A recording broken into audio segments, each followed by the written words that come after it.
रात का समय था और दिल्ली की सड़कों पर हलचल कम हो गई थी। सड़कों पर बसों और गाड़ियों की आवाजें अब धीमी हो गई थीं। सौरभ, एक युवा अधिकारी, अपनी दफ्तर की नौकरी से घर लौटने के लिए बस में चढ़ा। ये बस रोज की तरह खाली नहीं थी, लेकिन सौरभ ने ध्यान नहीं दिया। उसकी दिन भर की थकान उसे सोने का मन बना रही थी।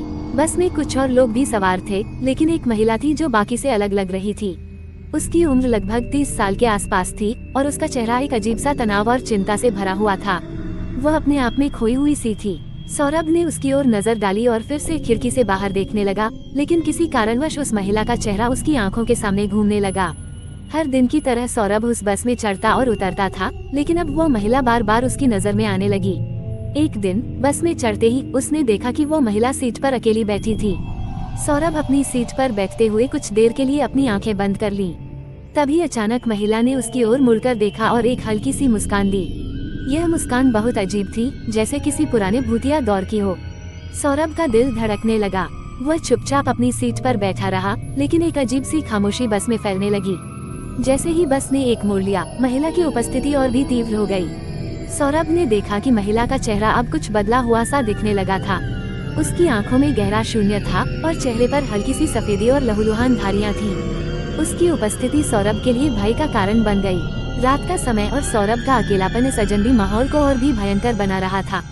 सौरभ ने निर्णय लिया कि वह इस रहस्यमय महिला के बारे में और जानेगा। अगली रात उसने फिर उसी बस में चढ़ने का निर्णय लिया।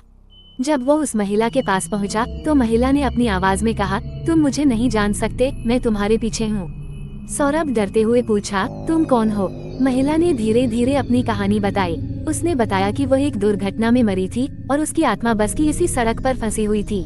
उसे शांति तभी मिलेगी जब वो किसी को अपनी कहानी सुना सके और उसकी मदद से शांति की प्राप्ति हो। सौरभ ने तुरंत फैसला किया कि वो महिला की मदद करेगा। उसने बस ड्राइवर से बात की और उस मार्ग पर बस चलाने वाली सभी पुरानी घटनाओं के बारे में जानकारी ली। जब उसे उस दुर्घटना के बारे में बताया गया, तो सौरभ ने एक पुजारी की मदद ली और बस के रास्ते पर पूजा की व्यवस्था की।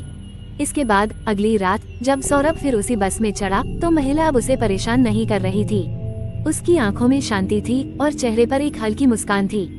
धीरे धीरे वह गायब हो गई, जैसे वह कभी थी ही नहीं। अब सौरभ को उस रास्ते पर अकेले सफर करना डरावना नहीं लगता था। महिला की आत्मा को शांति मिल गई थी और बस में अब कोई अजनबी डर नहीं था।